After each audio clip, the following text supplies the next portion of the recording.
மைசூர் தசரா ஊர்வலத்திற்காக அழைத்து செல்லப்பட்ட யானை மிரண்டு ஓடியதால் அங்கிருந்த பொதுமக்கள் அச்சமடைந்தனர். வரலாற்று சிறப்புமிக்க தசரா விழா கடந்த 414 ஆண்டுகளாக கொண்டாடப்பட்டு வருகிறது.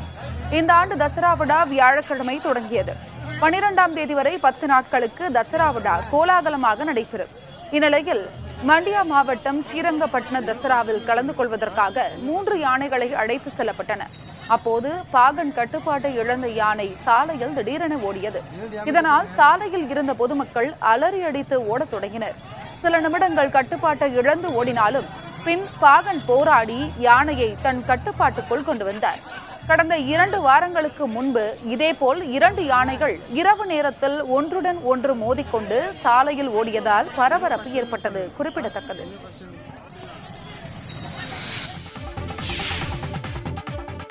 உத்தரப்பிரதேச மாநிலம் கான்பூரில் டைம் மிஷின் மூலம் இளமையை திரும்ப பெறலாம் என்று கூறி 35 கோடி ரூபாய் மோசடி செய்த தம்பதியை காவல்துறையினர் தேடி வருகின்றனர். கான்பூர் சித்வாய் நகரில் ரிவைவல் வேர்ல்ட் எனும் பெயரில் சிகிச்சை மையம் செயல்பட்டு வந்துள்ளது.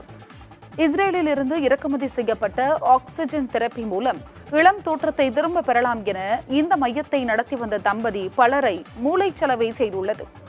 ஒருமுறை ஆக்சிஜன் தெரப்பி செய்வதற்கு 90,000 ரூபாய் கட்டணமாக வசூல் செய்துள்ளனர். நண்பர்களை அழைத்து வந்தால் கூடுதல் சலுகை கிடைக்கும் எனவும் ஆசை வார்த்தைகள் கூறியுள்ளனர். தம்பதியை நம்பி சிகிச்சை எடுத்துக் கொண்டவர்கள் தங்களுக்கு தெரிந்த பலரையும் அழைத்து வந்துள்ளனர். பின்னர் இது மோசடி என அறிந்த சிலர் அவர்கள் அளித்த புகாரின் பேரில் தலைமறைவாக உள்ள ராஜீவ் மற்றும் அவரது மனைவி ராஷ்மியை காவல்துறையினர் தேடி வருகின்றனர். மகாராஷ்டிரா சட்டப்பேரவையில் துணை சபாநாயகர் உள்ளிட்ட 3வது தளத்தில் இருந்து குதித்து நூதன போராட்டத்தில் ஈடுபட்டனர். மகாராஷ்டிரா சட்டப்பேரவை வளாகமான மந்த்ராலயாவில் 3வது தளத்தில் இருந்து குதித்த அவர்கள் தரைதளத்திற்கு மேல் கட்டப்பட்டிருந்த வலையில் குதித்து உயிர் தப்பினர். தங்கர் எனும் சமூகம் தற்பொழுது பிற்படுத்தப்பட்ட வகுப்பில் உள்ளது. அதை அருந்ததியர் பட்டியலில் சேர்க்க வலியுறுத்தி போராட்டம் நடத்தப்பட்டது. பல்வேறு மாவட்டங்களில் அதே சமூகம் எஸ்டி பட்டியலில் வருவதாகவும் சுட்டிக்காட்டியுள்ளனர். இதற்கு எதிர்ப்பு தெரிவித்து தேசியவாத காங்கிரஸ் கட்சியின் அஜித் பவார் அணியை சேர்ந்த துணை சபாநாயகரான ஷிர்வால் 3வது தளத்தில் இருந்து குதித்துள்ளார். அவருடன் மேலும் சில எம்எல்ஏக்களும் குதித்தனர். தற்கொலையை தடுக்கும் பொருட்டு அமைக்கப்பட்டிருந்த வலையில் குதித்த அவர்கள் பத்திரமாக மீட்கப்பட்டனர். கர்நாடக முதல்வர் சித்தராமையா மூடா நில முறைகேடு தொடர்பான ஆதாரங்களை அழிப்பதாகவும் அதனால் அவரை உடனடியாக கைது செய்ய வேண்டும் என்றும் அமலாக்கத்துறையிடம் சமூக ஆர்வலர் ஒருவர் புகார் அளித்தார். அமலாக்கத்துறைக்கு பிரதீப் குமார் என்பவர் அளித்த புகாரில் மூடா நில முறைகேட்டு வழக்கில் சம்பந்தப்பட்டவர்களை உடனடியாக கைது செய்யாவிட்டால் மொத்த ஆதாரங்களும் அழிக்கப்படலாம் என்றும் முதல்வர் சித்தராமையா ஆதாரங்களை அழிக்கிறார் என்றும் தெரிவித்துள்ளார். சித்தராமையாவின் மனைவி பார்வதி மூடா எனப்படும் மைசூர் நகர்ப்புற வளர்ச்சி ஆணையம் ஒதுக்கிய 14 மனை இடங்களையும் திருப்பி ஒப்படைப்பதாக கூறியதை அந்த அமைப்பு ஏற்றுக்கொண்டு நிலங்களை திரும்பப் பெற்றது. இதை சுட்டிக்காட்டியுள்ள பிரதீப் குமார் முறைகேடு குறித்து விசாரணை நடைபெற்று வரும் நிலையில் அந்த நிலத்தை மூடா ஆணையர் திரும்பப் பெற்று அந்த ஆதாரங்களை மாற்றியிருக்கிறார் என்று சுட்டிக்காட்டினார். விசாரணையில் மிக மோசமாக தலையீடு நடைபெற்றிருப்பதாக குற்றம் சாட்டியுள்ள அவர் ஆதாரங்களை அழிக்க நினைப்பவர்களுக்கு எதிராக விசாரணையை முன்னெடுக்க வேண்டும் என்றும் முதல்வரை கைது செய்ய வேண்டும் என்றும் புகார் அளித்துள்ளார். பெண் நடன கலைஞருக்கு பாலியல் தொல்லை தந்த புகாரில் கைது செய்யப்பட்ட நடன கலைஞர் ஜானி மாஸ்டருக்கு இடைக்கால பிணை வழங்கப்பட்டுள்ளது. டெல்லியில் அடுத்த வாரம் நடைபெறவுள்ள தேசிய திரைப்பட விருதுகள் வழங்கும் விழாவில் பங்கேற்பதற்காக ஜானி பிணை கோரியிருந்த நிலையில் ஹைதராபாத் நீதிமன்றம் அவருக்கு அக்டோபர் 6 முதல் 10ஆம் தேதி வரை இடைக்கால பிணை வழங்கியுள்ளது. 2020ஆம் ஆண்டு மும்பைக்கு சென்றபோது பாலியல் தொல்லை தந்ததாக கடந்த செப்டம்பர் 19ஆம் தேதி ஜானி மாஸ்டரை கோவாவில் வைத்து சைபராபாத் காவல்துறையினர் கைது செய்திருந்தனர். வெங்காயம், உருளைக்கிழங்கு, தக்காளி விலை உயர்வால் வீட்டில் சமைக்கப்படும் உணவுகளின் விலை 11% அதிகரித்துள்ளது. கடந்த ஆண்டு செப்டம்பரில் சைவ உணவு தயாரிப்பு செலவுகள் 28% இருந்த நிலையில் இந்த ஆண்டு 31.3% உயர்ந்துள்ளதாக கிறிசில் அறிவித்துள்ளது. ஆந்திரா, மகாராஷ்டிரா மாநிலங்களில் பெய்யும் மழை காரணமாக வெங்காயம், தக்காளி, உருளைக்கிழங்கு விளைச்சல் பாதிக்கப்பட்டு விலை உயர்ந்துள்ளதாக தெரிவிக்கப்பட்டுள்ளது. அசைவ உணவுகளை பொறுத்தவரை கடந்த ஆண்டை விட 2% குறைந்துள்ளது. பிராய்லர் கோழிகளின் விலை சரிபாதியாக குறைந்ததை அடுத்து இந்த விலை சரிவு ஏற்பட்டுள்ளது.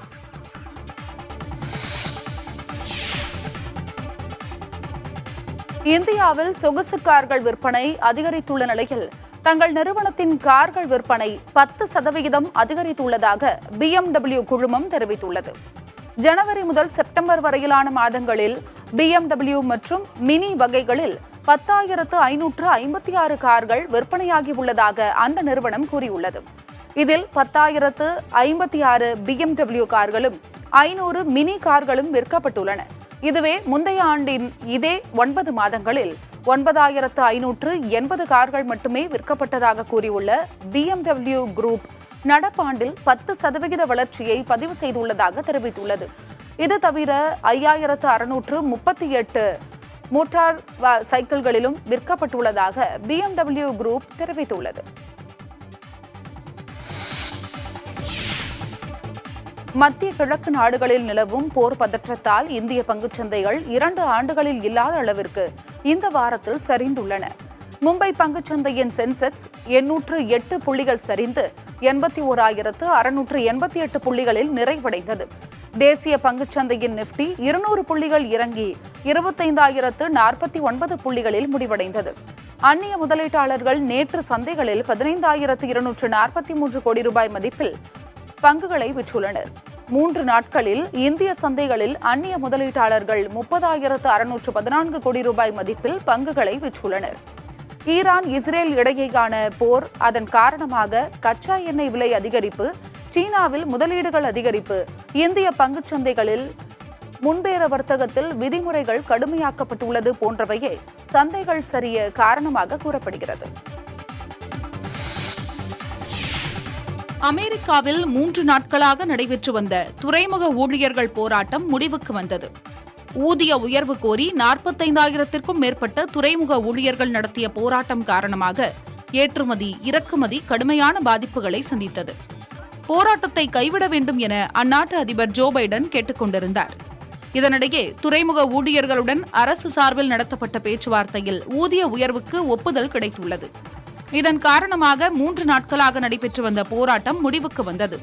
இதனைத் தொடர்ந்து ஏற்றுமதி, இறக்குமதி பணிகளும் 3 நாட்களுக்கு பிறகு தொடங்கியுள்ளது. ஹிந்தி நடிகரும் சிவசேனா கட்சியின் உறுப்பினருமான கோவிந்தா சிகிச்சை முடிந்து மருத்துவமனையிலிருந்து டிஸ்சார்ஜ் செய்யப்பட்டார். கோவிந்தா முன்பை விட தற்போது ஓரளவுக்கு தேறி இருக்கிறார் என்றும் 6 வாரம் அவர் ஓய்வெடுக்க உள்ளதால் யாரும் அவரை பார்க்க முடியாது எனவும் அவரது குடும்பத்தினர் கூறியுள்ளனர். நடிகர் கோவிந்தா துப்பாக்கியை சுத்தம் செய்யும் போது எதிர்பாராத விதமாக காலில் தோட்டா பாய்ந்து படுகாயமடைந்தார். பின்னர் தனியார் மருத்துவமனையில் அனுமதிக்கப்பட்ட அவருக்கு மருத்துவர்கள் சிகிச்சை அளித்து தோட்டாவை அகற்றியுள்ளனர்.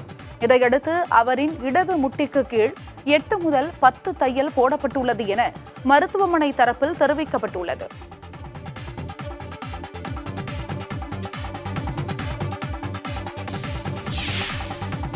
இந்திய தர நிர்ணய அமைப்பின் நவீனமயமாக்கப்பட்ட தென்மண்டல ஆய்வகம் மற்றும் அறிவியல் பூங்கா சென்னையில் திறக்கப்பட்டது. இதனை இந்திய தர நிர்ணய அமைப்பின் இயக்குநர் ஜெனரல் பிரமோத்குமார் திவாரி திறந்து வைத்தார். விழாவில் இந்த அமைப்பை சேர்ந்த நிஷாத், சுல்தானா ஹக், பிரவீன் கண்ணா, டாக்டர் மீனாட்சி கணேசன் உள்ளிட்டோர் பங்கேற்றனர். நவீனமயமாக்கப்பட்ட தென்மண்டல ஆய்வகத்தில் ரசாயனம், மின்சாரம், நுண்ணுயிரியல் பிரிவில் மேம்படுத்தப்பட்ட வசதிகள் கொண்டுவரப்பட்டுள்ளன. நுகர்வோர் தயாரிப்புகளுக்கு மிக உயர்ந்த தரம், பாதுகாப்பு தரங்களை உறுதிப்படுத்தும் வகையில் இது வடிவமைக்கப்பட்டுள்ளது. நிகழ்ச்சியில் பேசிய பிரமோத்குமார் திவாரி, மாணவர்கள் அறிவியலை கற்றுக்கொள்ளும் வகையில் BIS அறிவியல் பூங்கா திகழும் என்று தெரிவித்துள்ளார். கோவை பாரதியார் பல்கலைக்கழக முறைகேடு குறித்த புகாருக்கு விளக்கம் அளிக்க துணைவேந்தர் பொறுப்புக்குழு உறுப்பினருக்கு உயர்கல்வித்துறை நோட்டீஸ் அனுப்பியுள்ளது. தமிழக உயர்கல்வித்துறை செயலாளர் அனுப்பியுள்ள நோட்டீஸில் துணைவேந்தர் பொறுப்புக்குழு உறுப்பினர் லவ்லினா லிட்டில் பிளவர் மீது பல்கலைக்கழக ஆசிரியர்கள் சங்கம் புகார் குறித்து கேள்வி எழுப்பப்பட்டுள்ளது. கௌரவ பேராசிரியர்கள் மற்றும் நியமன பேராசிரியர்கள் மீது சட்டத்திற்கு புறம்பாக நடவடிக்கை எடுப்பதாக லவ்லினாவுக்கு எதிராக ஆசிரியர்கள் சங்கம் குற்றம் சாட்டி வருகிறது. இதுகுறித்து கடந்த ஆகஸ்ட் மாதம் ஆசிரியர்கள் சங்கம் சார்பில் உயர்கல்வித்துறை செயலாளருக்கு புகார் மனு அளிக்கப்பட்டிருந்தது. இதன் அடிப்படையில் தற்போது உயர்கல்வித்துறை நோட்டீஸ் அனுப்பியுள்ளது. திருச்சி மாநகராட்சியில் தெருநாய்களை பராமரிப்பதற்காக அமைக்கப்பட்ட சிறப்பு மையத்தை மேயர் அன்பழகன் திறந்து வைத்தார். ப்ளூ கிராஸ் அமைப்பின் நிதியில் கோணக்கரை பகுதியில் மாநகராட்சிக்கு சொந்தமான இடத்தில் இந்த மையம் அமைக்கப்பட்டுள்ளது. தெருக்களில் காயமுற்று நோய்வாய்ப்பட்டு கிடக்கும் நாய்கள் மீட்கப்பட்டு இங்கு பராமரிக்கப்பட ஏற்பாடு செய்யப்பட்டுள்ளது. தற்போது வரை 25 நாய்களுக்கான இட வசதி செய்யப்பட்டுள்ளது. இந்த மையத்தினை தொடர்பு கொள்ள கட்டணமில்லா தொலைபேசி எண் வழங்கப்பட்டுள்ளது. இதனை பயன்படுத்தி மருத்துவ உதவி தேவைப்படும் தெரு நாய்கள் குறித்து பொதுமக்கள் தகவல் தெரிவிக்கலாம் என்று அறிவுறுத்தப்பட்டுள்ளது. தஞ்சை மாவட்டம் பாபநாசம் அருகே கொள்ளிடம் ஆற்றில் முதலை நடமாட்டம் இருப்பதால் மக்கள் அச்சமடைந்துள்ளனர். அரியலூர் மாவட்டம் தூத்துறையும் தஞ்சை மாவட்டம் வாழ்க்கை கிராமத்தையும் இணைக்கும் கொள்ளிடம் ஆற்றில் முதலை நடமாட்டம் இருப்பதாக மக்கள் தெரிவிக்கின்றனர். இந்த முதலைகள் பசுமாடு மற்றும் 2 ஆடுகளை வேட்டையாடி உள்ளதாக கூறுகின்றனர். முதலைகளால் உயிரிழப்பு அபாயம் ஏற்படும் முன் வனத்துறை அதிகாரிகள் கொள்ளிடம் ஆற்றில் ஆய்வு செய்து நடவடிக்கை எடுக்க வேண்டும் என கிராம மக்கள் வலியுறுத்துகின்றனர்.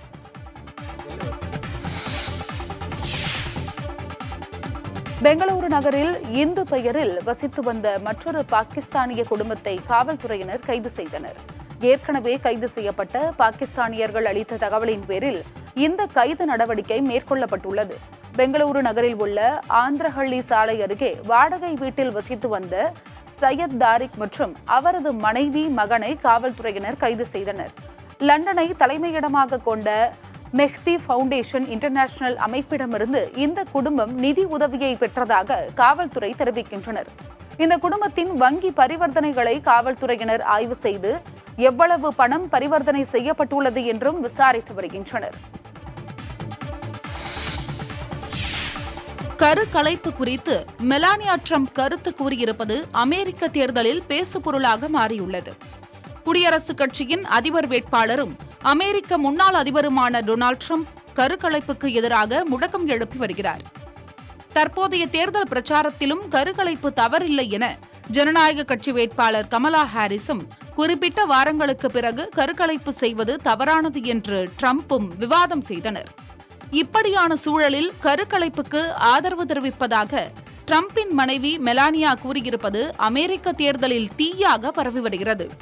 இது ட்ரம்பின் வாதத்திற்கு எதிராக இருப்பதால் தேர்தலில் எதிரொலிக்குமா என்ற கேள்வி எழுந்துள்ளது.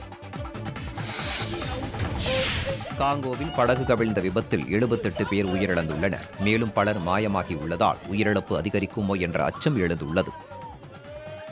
காங்கோவின் கிவு ஏரியில் 278 நபர்களுடன் சென்ற 2 அடுக்கு படகு கவிழ்ந்தது. இந்த விபத்தில் 58 நபர்களை உயிருடன் மீட்ட மீட்புக் குழுவினர் 78 நபர்களின் உடல்களை மீட்டுள்ளனர். மேலும் பலர் மாயமாகி உள்ளதால் தேடுதல் பணி தொடர்ந்து வருகிறது. விபத்து நிகழ்ந்த இடத்தில் கவர்னர் ஜேக்கப் பூரிசி நேரில் ஆய்வு செய்து மீட்பு பணிகளை தீவிரப்படுத்த வேண்டும் என உத்தரவிட்டுள்ளார். திருப்பத்தூர் மாவட்டம் வாணியம்பாடி அருகே வயது முதிர்வால் அண்ணன் உயிரிழந்த நிலையில் அவரது இறப்பு செய்தி கேட்ட அதிர்ச்சியில் தங்கையும் உயிரிழந்தது அனைவரையும் சோகத்தில் ஆழ்த்தியது. வாணியம்பாடி அடுத்த வளையாம்பட்டு கிராமத்தைச் சேர்ந்த 90 வயதான சீனிவாசன் கடந்த 1 மாதமாக வயோதிகத்தால் உடல் நலமின்றி இருந்தார். அவருக்கு 10 பிள்ளைகள் உள்ள நிலையில் அவரது தங்கை 72 வயதான தவமணி அவரது வீட்டருகே வசித்து வந்தார். இந்நிலையில் இன்று காலை சீனிவாசன் காலமான நிலையில் அவரது இறப்பு குறித்து தவமணிக்கு தெரிவிக்கப்பட்டது. அந்த தகவலை கேட்ட தவமணியும் அதிர்ச்சியில் அப்போதே உயிரிழந்தார். இதையடுத்து அண்ணன் தங்கை இருவரது உடலையும் அருகருகே வைத்து உறவினர்களும் ஊராரும் அஞ்சலி செலுத்தினர்.